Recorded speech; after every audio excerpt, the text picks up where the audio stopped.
A Wrinkle in Time is based off of the best-selling novel, which, again, I have not read the source material, and follows this young girl named Meg Murray, whose scientist father disappeared 4 years prior while researching a way to teleport to any point in the universe in an instant, and with the help of 3 astral guides, who I did end up calling in my head the fairy godmothers, which they all are Mrs. Who, Mrs. Whatsit, and Mrs. Witch.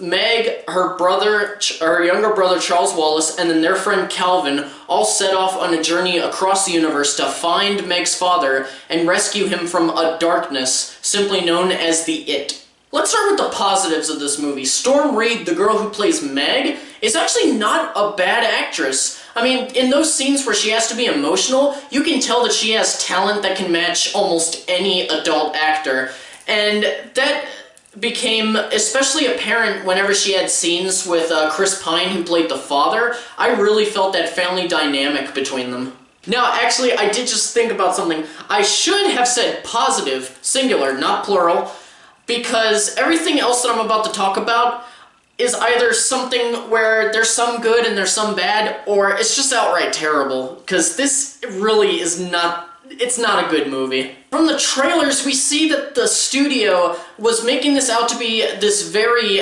visually breathtaking movie with its locales and special effects, and sometimes they do succeed at that. I will give it that. There are some scenes that look absolutely beautiful in this movie, and then there's other times where the visual effects just feel a bit unfinished or just simply not good, and I'll actually give a bit of an example or two. There's actually a scene in the movie where Mrs. Witch, Whatsit, and Who, the fairy godmothers, appear in Meg's backyard, and she's meeting Mrs. Witch, played by Oprah Winfrey, for the first time ever. And I guess they play it off as though Mrs. Witch didn't project herself to Earth in the right way, so she's a giant when she appears. There's this colossal Oprah Winfrey standing in Meg's backyard, and my issue with the scene was that the effect was making her seem a little bit less real at certain angles and certain shots. And I noticed that they probably didn't give Oprah a sort of reference point to look at, because there were times where let's say the camera was set behind Meg or one of the other characters, and you can see the way that you look.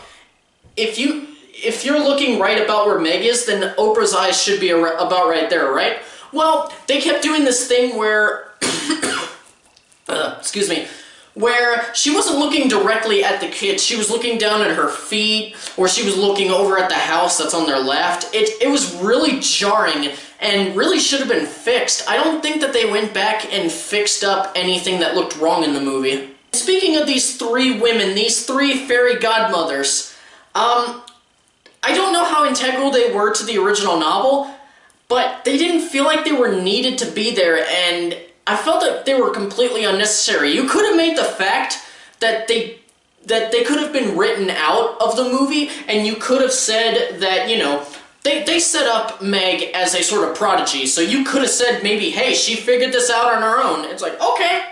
But they don't, and it really bothers me, because they're not even the only characters that just make no sense to be in this movie. I mean, Zach Galifianakis' character makes no sense to be in there, and same for Michael Peña's character. It makes no sense for almost any of the characters that I just mentioned. It doesn't make any sense for them to be in this movie.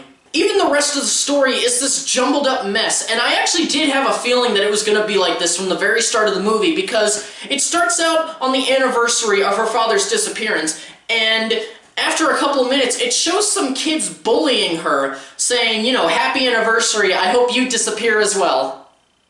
I mean, think about it, on the same fucking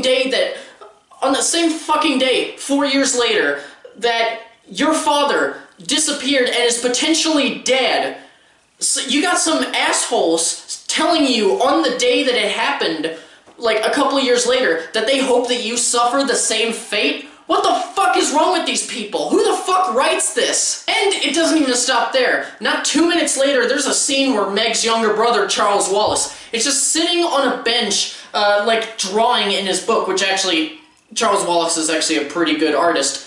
being like a 7, 8, 9-year-old, whatever he is, but that's beside the point. Behind him, two teachers are talking about his father and their whole family situation, and how Charles Wallace is gifted but very strange, and Meg is very gifted but very troubled, and the entire scene is just there to explain, and explain the entire thing by telling the audience, not showing them, that the disappearance of their father has rocked the entire family foundation. And stuff like that, with the dialogue spoon-feeding the audience, happens consistently throughout the movie, and it is one of my pet peeves when going to a movie. I hate when a film decides to tell us what's going on through dialogue. I prefer to be shown. If you want to tell me, leave that for the fucking book. This was fucking bullshit. It just feels like lazy writing and filmmaking, and I don't think I would have complained about this as much if it weren't for who the director is. I respect Ava DuVernay as a filmmaker. She directed a really, really good Netflix documentary about race relations in US prisons called The 13th, which was Oscar nominated. And she also directed Selma, a multiple, let me emphasize it again, multiple Oscar-nominated film centered around the civil rights marches between Selma and Montgomery, which were led by Dr. Martin Luther King. That one, again, multi-Oscar nominated.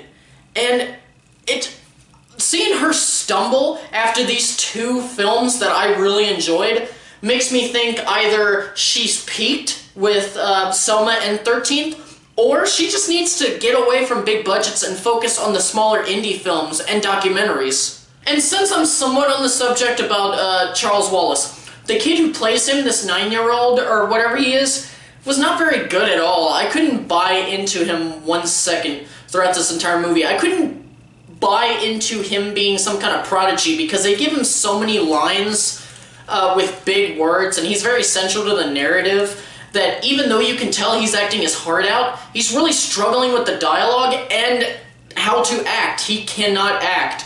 And I know a lot of people say that they hate saying this about kids, but I go where I see it. If a kid's bad, a kid's bad. I'm gonna treat them exactly like any adult actor. If they're bad, they're bad.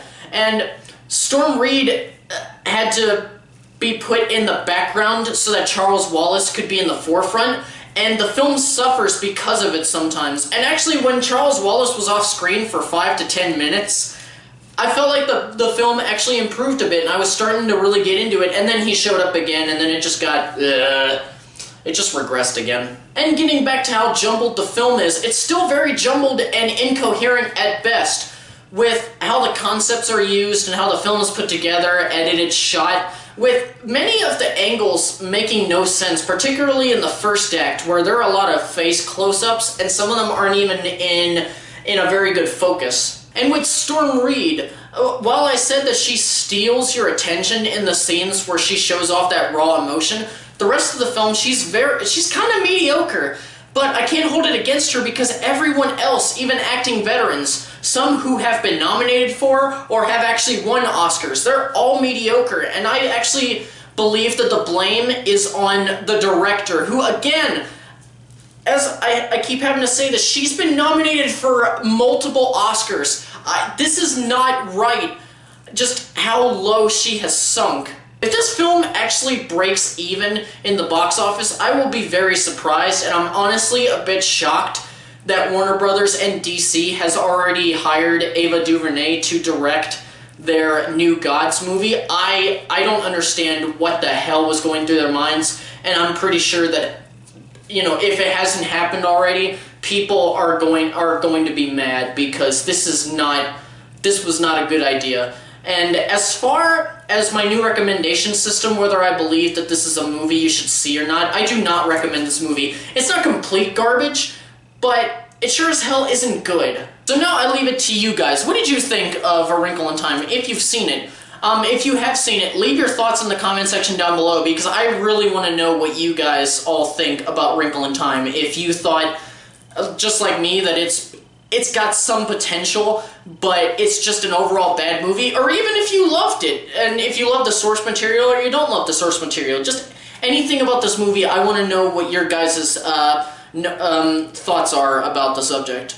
But anyway, that's all I have for this review. Thank you so much for watching. If you enjoyed what I did in this video, please click the like button down below, and don't forget to subscribe so that you can keep up to date with all the stuff that's happening on this channel. Farewell until the next video.